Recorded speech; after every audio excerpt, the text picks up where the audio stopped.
Asia cup already start అయిపోయింది. అయితే biggest match of Asia cup అని మాట్లాడుతున్నారు ఇండియా పాకిస్తాన్. అయితే ఇండియాకి సంబంధించినటువంటి ఏ రెవెన్యూ కూడా పాకిస్తాన్కి వెళ్ళకూడదు అని భావించినటువంటి బీసీసీఐ ఢిల్లీ సుప్రీం కోర్టులో, ఢిల్లీ హైకోర్టులో ఒక పిటిషన్ దాఖలు చేసింది. అయితే పాకిస్తాన్కి సంబంధించినటువంటి ఏ మ్యాచ్ల్ని మేము ఆడము, మా ద్వారా వచ్చే ఏ రెవెన్యూని కూడా పాకిస్తాన్లో జనరేట్ అవ్వటానికి ఇష్టం లేదు అని.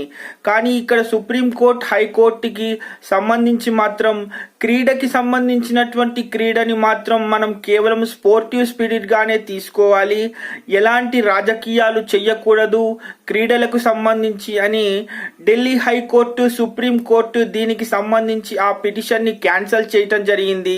సో ఆదివారం రోజు జరిగే మ్యాచ్ మాత్రం యథావిధిగా కొనసాగనుంది. అయితే మీరు తప్పకుండా క్రికెట్ ఇష్టపడే వాళ్ళైతే ఇండియాకు సపోర్ట్ చేస్తారని భావిస్తాను. Stay tune for the further updates.